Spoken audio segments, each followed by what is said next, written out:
All right, guys, today we're out here with my newest addition. This is my tracking rifle, a Rossi R95 360 buck hammer. Rossi or Henry, nobody makes an actual trapper version of the 360 buck hammer for some reason. I don't know why. I like the short gun for the way I hunt and where I hunt. I do a lot of tracking up north.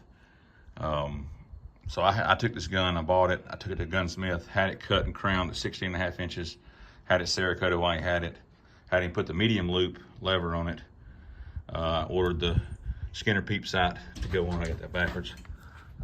Skinner peep sight on it. I did the color case hard, and I just think it looks cool, and it doesn't rust as bad as or as easy as the blued. It comes with the brass aperture, which I run as a ghost ring, just straight. I don't like the aperture screwed in it. I changed the front sight because they're always too short. So I changed that to the Skinner, I think it's called the Partridge Blade sight. I like the brass. And then guys make them in blued steel, stainless steel, or brass. I like the brass better. It doesn't rust. It's easier to file. And it just, to me, it makes the gun look better. So I'm gonna do a quick video of just how to sight this gun in. I like to adjust my rear sight exactly perfect for me. It'll screw up and down to adjust the elevation. But personally, I adjust it to where when I throw the rifle up and my cheeks welded to the stock, I'm looking straight through the peep sight perfectly. And I don't ever change it from that point on. With that being said, I go to a tallest front sight they make. I think this is 0.625. They do make a 0.75, but that's extreme. I don't need that tall. And I file this down until it's perfect.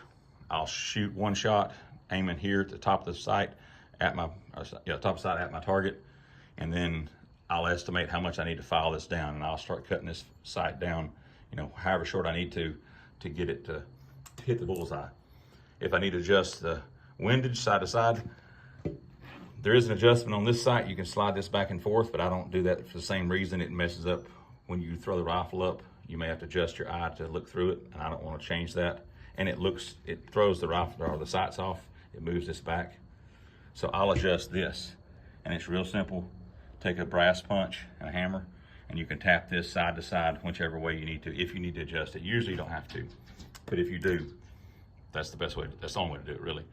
Like I said, you can adjust this, and I will leave this one.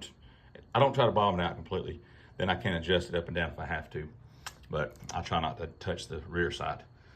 And once I do it different than most guys. Once I get this sight on the front filed, I'm gonna try to keep this thing focused, filed to the right height, I will take and I will file each side of it with the same bastard file, and I will angle each side of this sight, and I'll make it come to a point.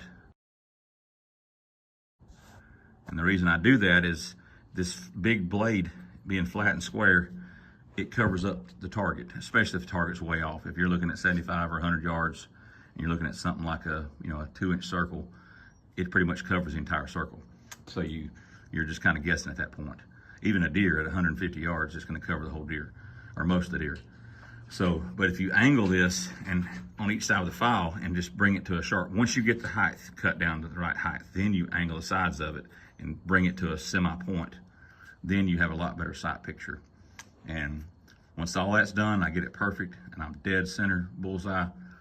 I paint this, which is textured almost like a file. It's hard, you can't see it, but it has got a little texture to it. It's like the side of a file.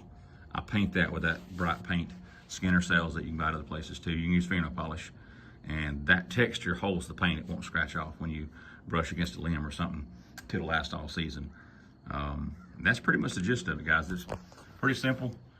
I'm gonna shoot this thing a few times and I'll get back once I get it filed down, and I'll show you the finished product.